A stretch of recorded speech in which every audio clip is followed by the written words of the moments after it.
Hi friends, welcome to our channel. Friends, SSC GD constable ఎగ్జామ్కి సంబంధించి మీకు మోడర్నిస్ట్కి సంబంధించినటువంటి ఒక వీడియో చేశాను. అదేవిధంగా ఈ వీడియోలో మిడివలిస్ట్కి సంబంధించి మధ్య యుగానికి సంబంధించినటువంటి క్వశ్చన్స్ అనేది చూద్దాం. ఇవి కూడా చాలా ఇంపార్టెంట్ క్వశ్చన్స్.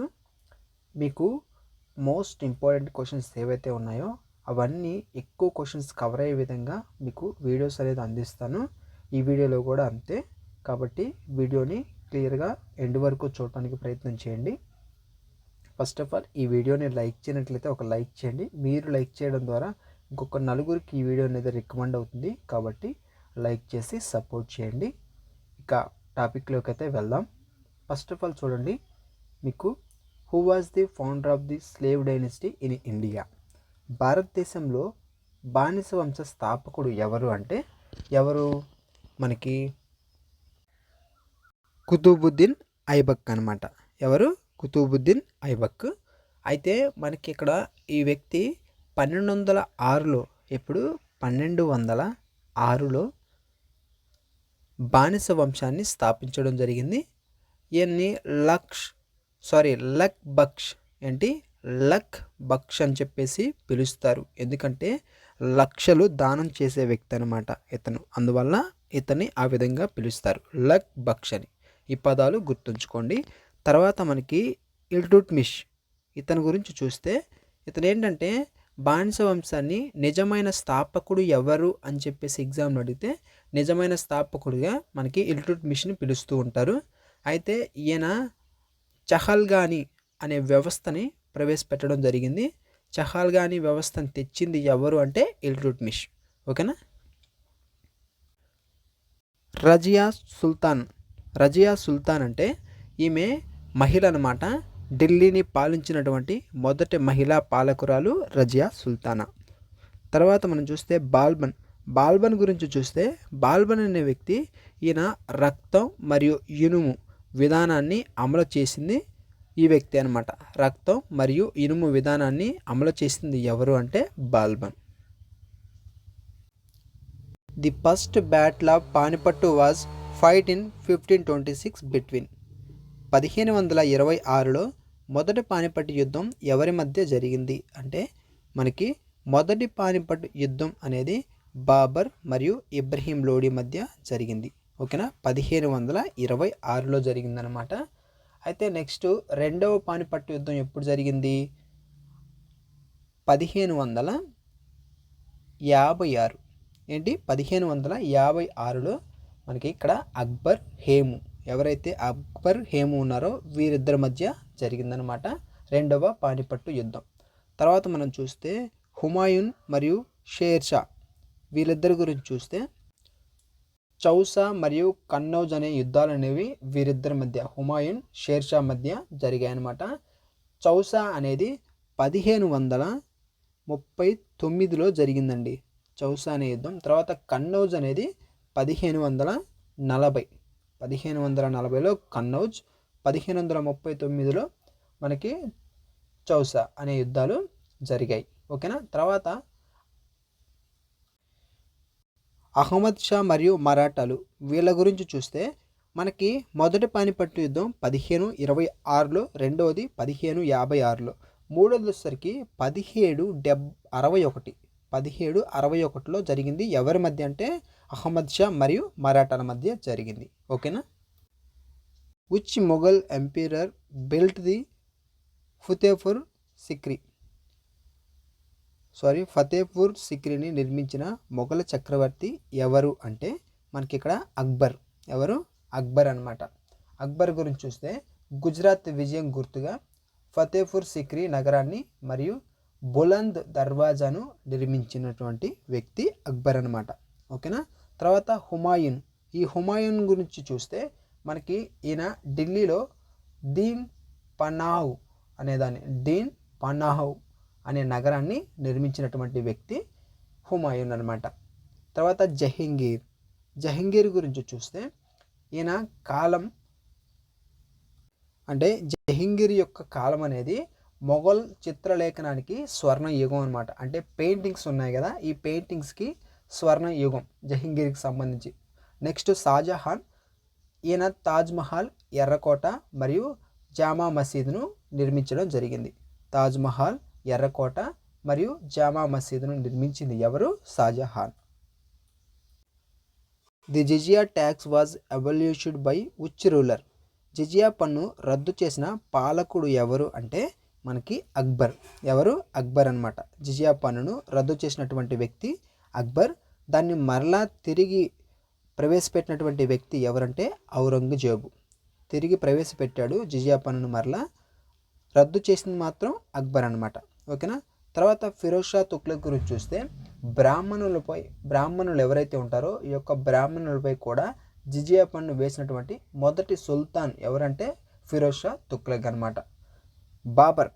బాబర్ గురించి చూస్తే మొఘల సామ్రాజ్యాన్ని స్థాపించి గాజీ అనే బిరుదు పొందినటువంటి వ్యక్తి బాబర్ అనమాట. గాజీ అనే బిరుదు ఎవరికి ఉంది? బాబర్కి ఉంది. Who was the court poet of Prithviraj Chauhan? Prithviraj Chauhan ఆస్థాన కవి ఎవరు అంటే మనకి ఇక్కడ చంద్ బర్దాయ్. ఎవరు? చంద్ బర్దాయ్ అనే వ్యక్తి ఆస్థాన కవి. పృథ్వీరాజ్ చౌహాన్ ఆస్థాన కవి అనమాట.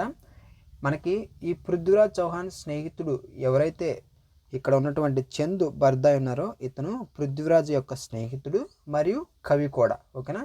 ఇక్కడ ఏంటంటే పృథ్వీరాజ్ రాసు అనే దాన్ని రాసినటువంటి వ్యక్తి ఎవరంటే చంద్ బర్దాయ్. ఓకేనా. పృథ్వీరాజ్ రాసు అనే దాన్ని రాసింది. ఈ పాయింట్ కూడా గుర్తుపెట్టుకోండి. తర్వాత మనకి బాణభట్టు హర్షవర్ధనుడి ఆస్థాన కవి ఎవరు అంటే బాణభట్టు. ఓకేనా. హర్ష చరిత్రం రాసింది ఎవరు అంటే బాణభట్టు. ఓకేనా. కాళిదాసు వచ్చేసరికి రెండవ చంద్రగుప్తుడి ఆస్థానంలో ఉన్నటువంటి గొప్ప కవి. కాళిదాసు వచ్చేసరికి రెండవ చంద్రగుప్తుని ఆస్థానంలో ఉన్న కవి. తర్వాత అమీర్ ఖుస్రో గురించి చూస్తే ఇతను భారతీయ చిలుక అని ఎవరిని పిలుస్తారు అంటే అమీర్ ఖుస్రో అని పిలుస్తారు. మనకి ఖిల్జీ తుగ్లక్ కాలంలో ఉండేవాడు అనమాట ఈ యొక్క అమీర్ ఖుస్రో అనే వ్యక్తి. Which traveller came to India during Muhammad bin Tughlaq reign? Muhammad bin Tughlaq కాలంలో వచ్చినటువంటి యాత్రికుడు ఎవరు అంటే ఇబాన్ బటుటా. ఎవరు? ఇబాన్ బటుటా అనే వ్యక్తి రావడం జరిగింది ముహమ్మద్ బిన్ తుగ్లక్ కాలంలో. ఓకేనా. అయితే మనకి ఇతను ఏ దేశస్థుడు అంటే మొరాకో దేశస్థుడు అనమాట. మొరాకోకు సంబంధించినటువంటి వ్యక్తి. అయితే ఈయన రిహ్లా అనే బుక్ కూడా రాయడం జరిగింది. తర్వాత మనకి మార్కో పోలో గురించి చూస్తే మార్కో పోలో అంటే మనకి పాండ్య రాజుల కాలంలో దక్షిణ భారతదేశాన్ని సందర్శించినటువంటి వ్యక్తి మార్కో పోలో అనే వ్యక్తి పాండ్య రాజుల కాలంలో. తర్వాత మొగస్తనిస్, ఇతను మౌర్య చంద్రగుప్తుడి కాలంలో వచ్చినటువంటి గ్రీకు రాయబారి. ఎవరు? గ్రీకు రాయబారి. నెక్స్ట్ ఫాహియన్, ఇది కూడా ఇంపార్టెంట్ బిట్ అనమాట. ఫాహియన్ అనే వ్యక్తి మనకి గుప్తరాజు రెండవ చంద్రగుప్తుడి కాలంలో వచ్చినటువంటి చైనా యాత్రికుడు. ఎవరు అని ఎగ్జామ్లో అడుగుతారు. ఫాహియన్ గుర్తుపెట్టుకోవాలి. ఓకేనా. కుతుబ్ మినార్ 5వ అంతస్తు. ఓకేనా. 5వ అంతస్తును ఎవరు నిర్మించారు అంటే ఫిరోజ్ షా తుగ్లక్ నిర్మించడం జరిగింది. కుతుబ్ మినార్ యొక్క 5వ అంతస్తు మనకి కుతుబుద్దీన్ ఐబక్ ఎవరైతే ఉన్నారో ఇతను ఏంటంటే మనకి ఈ యొక్క కుతుబ్ మినార్ని ప్రారంభించారు. పూర్తి చేసింది ఇల్టుట్మిష్. అయితే 5వ అంతస్తును నిర్మించింది ఎవరంటే ఫిరోజ్ షా తుగ్లక్ అనమాట. తర్వాత అల్లావుద్దీన్ ఖిల్జీ ఈయన కుతుబ్ మినార్ పక్కన అలై మినార్ అనేదాన్ని నిర్మించాలనుకోవడం జరిగిందనమాట. అలై మినార్ అనేదాన్ని. ఓకేనా. కానీ పూర్తిగా నిర్మించలేకపోయారు. పూర్తి కాలేదనమాట అది. ఓకేనా. అల్లావుద్దీన్ ఖిల్జీ గురించి ఈ విషయం గుర్తుపెట్టుకోండి. Who was noun as the tiger of Mysore పులి అని ఎవరిని పిలుస్తారు అంటే మనకి టిప్పు సుల్తాన్ ఎవరైతే ఉన్నారో ఇతన్ని మైసూర్ పులి అని చెప్పేసి పిలవడం జరుగుతుంది. మనకి ఇక్కడ ఈయన పరాక్రమానికి మెచ్చి మైసూర్ పులి అనే బిరుదు కూడా వచ్చిందనమాట. ఓకేనా. ఏంటంటే మైసూర్ పులి అనే బిరుదు ఎవరికి వచ్చింది? టిప్పు సుల్తాన్కి రావడం జరిగింది. తర్వాత హైదర్ అలీ టిప్పు సుల్తాన్ యొక్క తండ్రి అనమాట. ఇతను మైసూర్ రాజ్యాన్ని బలాన్ని అంటే యొక్క మైసూర్ రాజ్యం ఏదైతే ఉందో దీని యొక్క బలాన్ని పెంచినటువంటి వ్యక్తి హైదర్ అలీ. తర్వాత అసఫ్ జా హైదరాబాద్లో నిజాం సామ్రాజ్యాన్ని స్థాపించినటువంటి వ్యక్తి, అసఫ్ జా అనే వ్యక్తి. ఓకేనా. తర్వాత శివాజీ గురించి చూస్తే మరాఠా సామ్రాజ్యాన్ని స్థాపించి ఛత్రపతిగా పట్టాభిషిక్తుడైనటువంటి వ్యక్తి శివాజీ అనమాట. The silver coin టంకా was introduced by, వెండి నాణ్యం టంకాను ఎవరు ప్రవేశపెట్టారు అంటే మనకి ఇల్టుట్మిష్ ప్రవేశపెట్టడం జరిగిందండి. అయితే వెండి టంకా మరియు రాగి జిట్టాల్, ఓకేనా, రాగి జిట్టాల్, వెండి టంకా, ఈ రెండు గుర్తుండాలి. వీటిని ప్రవేశపెట్టింది ఇల్టుట్మిష్. షేర్షా సూరి వచ్చేసరికి రూపియా అనే నాణ్యాన్ని ప్రవేశపెట్టాడు. ఇవన్నీ ఇంపార్టెంట్. రూపియా అనే నాణ్యాన్ని ప్రవేశపెట్టింది షేర్షా సూరి. తర్వాత అక్బర్ వచ్చేసరికి మనకి బంగారు నాణాలు జారీ చేసినటువంటి వ్యక్తి అక్బర్ అనమాట. బాల్బన్ వచ్చేసరికి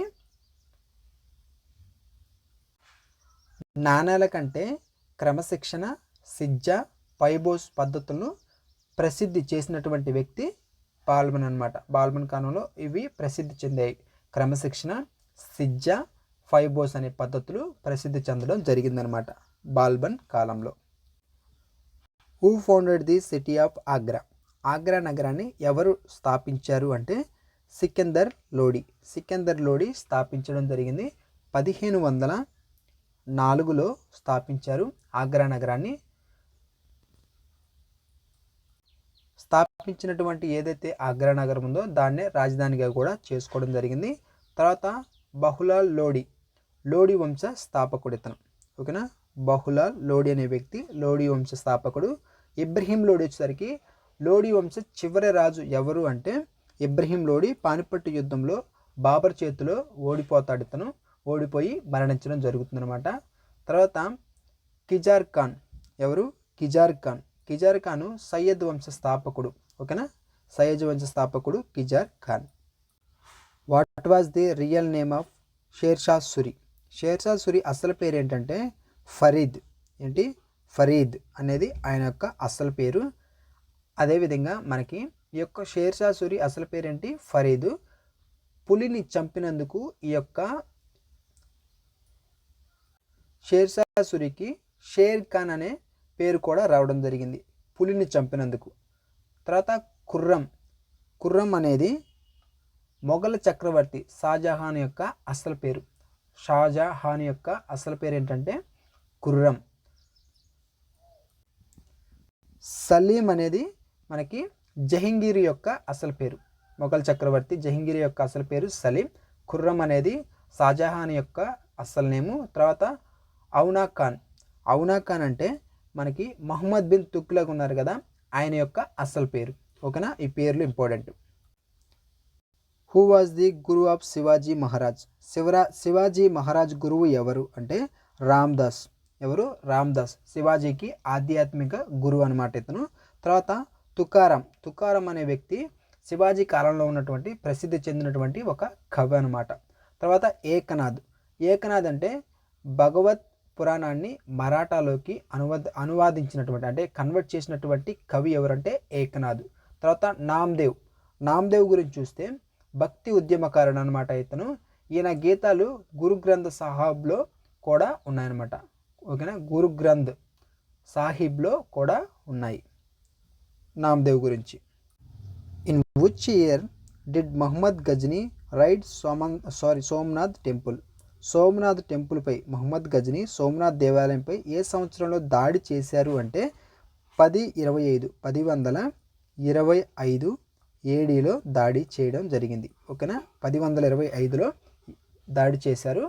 అయితే మనకి సోమనాథ్ దేవాలయంపై దాడి చేసినటువంటి 16వ దాడి ఇది. ఎన్నో దాడి? 16వ దాడి అన్నమాట. 1101 ఏడి ఏంటంటే మనకి గజ్నీ జయపాలుడిపై చేసినటువంటి మొదటి యుద్ధం. 1101 ఏడీలో అనమాట. 1991 ఏడీ గురించి చూస్తే మొదటి తరైన యుద్ధం ఎప్పుడు జరిగిందంటే 1991 ఏడీలో జరిగింది. గోరీ పృథ్వీరాజ్ వీరి మధ్య జరిగిందనమాట తరైన యుద్ధం అనేది. తర్వాత 1027 1027 గురించి చూస్తే మనకి గజనీ భారతదేశంపై చేసిన చివరి దాడి, ఓకేనా, చివరి దాడి ఏదైతే ఉందో దాన్నే ఆ డేట్ వచ్చేసరికి 1027.